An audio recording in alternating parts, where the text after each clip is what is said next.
চীনের দুঃখ হুয়াংহো আর হংকংয়ের দুঃখ যেন বাংলাদেশি পাঁচজন ফুটবলার। হংকংয়ের বিপক্ষে গুরুত্বপূর্ণ ম্যাচকে সামনে রেখে প্রস্তুতি শুরু করে দিয়েছে হাবিয়ার ক্যাবরেরার দল। এশিয়ান কাপ কোয়ালিফায়ারকে ঘিরে জোর কদমে চলছে অনুশীলন।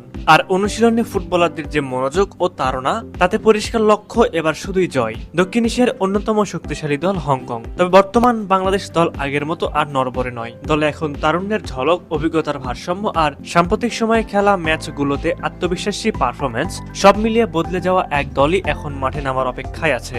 এই দলের মধ্যে আছেন এমন পাঁচজন ফুটবলার যারা হংকং এর জন্য রীতিমতো দুঃস্বপ্ন হয়ে উঠতে পারেন। এরা যদি নিজেদের দিনে থাকেন তাহলে হংকং এর রক্ষণে নেমে আসতে পারে তাণ্ডব। চলুন দেখে নেওয়া যাক সেই পাঁচজন ভয়ঙ্কর ফুটবলার কারা। নাম্বার 5, সমিত সোম। বাংলাদেশের ফুটবলে সমিত সোমের প্রয়োজন কতটা তা আমরা সিঙ্গাপুর ম্যাচের পরই বুঝতে পেরেছি। কানাডিয়ান এই সুপারস্টার তার অভিষেক ম্যাচে দেখিয়েছেন চমক। মিডফিল্ড পজিশনে তার চোখ ধাঁধানো পারফরমেন্স যেন সবার সেরা। ক্যাভালারি এফসিতে যেমনটা আমরা তাকে ডিফেন্সিভ মিডে দেখি, ঠিক তেমনই হংকং ম্যাচেও হয়তো তাকে আমরা ডিএম পজিশনও দেখব।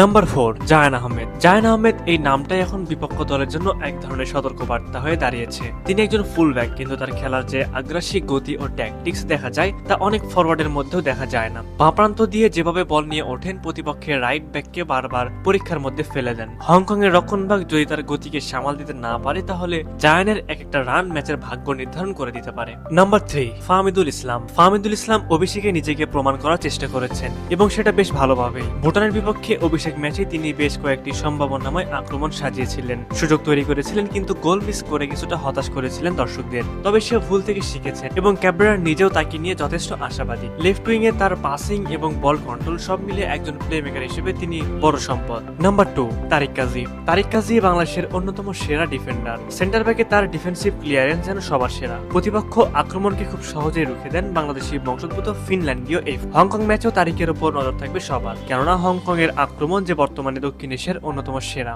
নাম্বার 1, হামজা চৌধুরী। এবার আসি সেই খেলোয়াড়ের কথায় যার নামটাই এখন বাংলাদেশ ফুটবলের এক আলোচিত অধ্যায়। ইংলিশ প্রিমিয়ার লিগে খেলা এই ফুটবলার ডিফেন্সিভ মিডফিল্ডে একজন নেতার মতো খেলেন। তার শরীরী ভাষা, বল কন্ট্রোল, পজিশন সেন্স সবকিছুই প্রিমিয়ার লিগের অভিজ্ঞতার ছাপ বহন করে। জাতীয় দলের হয়ে খুব অল্প সময় মানুষের হৃদয়ে জায়গা করে নিয়েছেন তিনি। জামাল ভুঁইয়ার কর্নার থেকে দুর্দান্ত হেডে যে গোলটা করেছিলেন, সেটা এখনো বাংলাদেশের ফুটবল প্রেমীদের মনে গেঁথে আছে এবং এটাই হামজার আসল শক্তি। বড় মঞ্চে সমালোচনা নয়, বরং মাঝমাঠ নিয়ন্ত্রণ করে পুরো ম্যাচের গতি প্রকৃতি বদলে দিতে পারেন। এবং আমরা সবাই জানি হামজা জেগে উঠলে ম্যাচ আমাদের হাতের মুঠোয় চলে আসবে। সুপ্রিয় দর্শক, আপনাদের কাছে কি মনে হয় হংকং এর বিপক্ষে এই পাঁচজন ফুটবলার কেমন পারফর্ম করবেন? তারা কি পারবে হংকংকে ঘরের মাঠে হারিয়ে দিতে? অবশ্যই এই বিষয়ে আপনারা কি ভাবছেন তা আমাদের কমেন্ট করে জানাবেন।